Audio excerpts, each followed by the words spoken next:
Hey, it's great to be here with you. So many of you ask me all the time, why am I not losing weight on keto? And I thought I'd take a couple minutes and just share some of my own personal experience and also some of the research and the insights that I've gained over the past 2 years from the experts that spend their days doing this kind of work.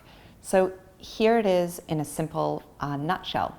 Number one, a lot of people think that they are in nutritional ketosis and therefore they should be using their own body fat as fuel, but they're actually not. So the number one reason that people are not losing weight is because they're actually not utilizing ketones and they're not burning body fat. So while they may have gone low carb, they haven't transitioned into actual keto. The way we can solve for that is by using a keto meter. So if you're wondering what is a keto meter, it's a little device that you can buy on Amazon. I like to use the Keto Mojo, and it basically tests the amount of ketones you have in your body. So if you are less than a 0.5, then you are not in nutritional ketosis. You are not using your own ketones as your primary energy source. You are not using fat as your primary source of fuel. And you're not going to be losing weight in keto because you're actually not there. So that's the number one thing.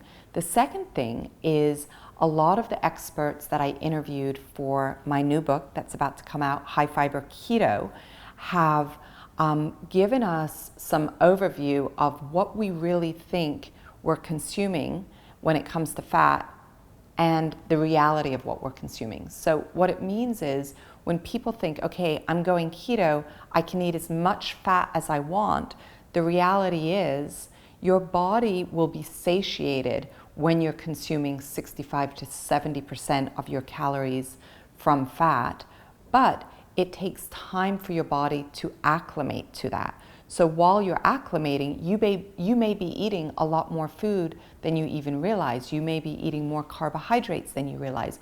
And all of a sudden you're consuming more fat than you realize. And so you're ultimately consuming a lot more than you would naturally be consuming when you're in nutritional ketosis. So that's the second piece. A lot of us just don't realize that we're over consuming as we're acclimating to this new lifestyle. The third area, and this is one that I personally experienced myself, and it's pretty interesting. About a year ago, I had been doing nutritional ketosis for my first year, and my inflammation had gone down. I had way more energy. I had lost some weight. I wasn't looking to lose a ton, but I was feeling so much better, more energized. I had more lean muscle. So I was consuming a lot of nuts, and they have a lot of polyunsaturated fats, a lot of monosaturated fats, a little bit of saturated fat. And I was consuming so many of these, and what I didn't realize was that because I'm gluten-free, most nuts are produced in facilities where gluten is also produced. So I was cross-contaminating with all of these nuts, and I didn't realize that, and that was preventing me from really having the systems, my metabolic system, work as effectively as it needed to. So the message with the nuts is really to be sensitive to your own health needs and realize that you may be incorporating a food that your body is resistant to, and that can also put you into a place where your body is resisting losing some weight. So once I understood that, and I stopped eating nuts that were produced in facilities where gluten was also part of the environment, everything changed in my body, and it started to feel better, and I dropped those extra pounds that I had built up. People will say they lose weight on keto in the first week, and I don't know that they're losing any weight. When you go from carbohydrates to fat as a primary fuel source, your hydration changes, you lose a lot of water weight, and that can be exciting, but you need to also be very careful about your balances of your electrolytes and your hydration. That's how keto flu can be a real thing. So my mindset is that it can take people anywhere from 3 to 6 weeks to get into nutritional ketosis. And during those first 3 to 6 weeks, it's really about gently helping your body to go from burning one type of fuel, sugar, to burning another type of fuel, fat. That's your entire job. That's all you need to be focused on.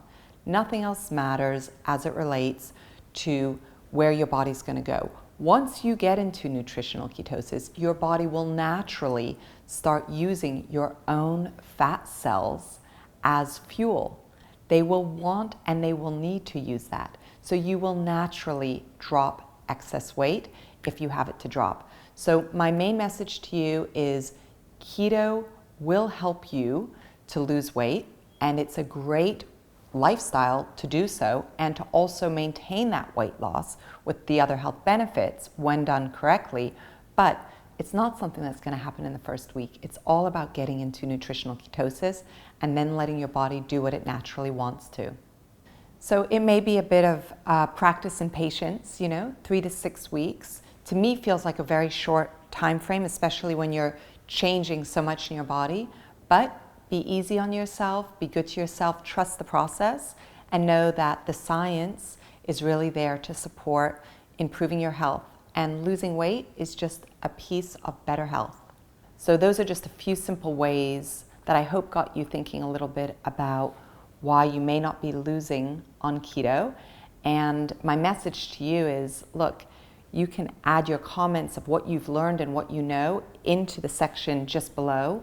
We all are learning from each other. It's about truly overcoming overwhelm. And sometimes it's just one little piece of information that can sort of be that key to unlocking our best health. And I just wanted to share those things with you.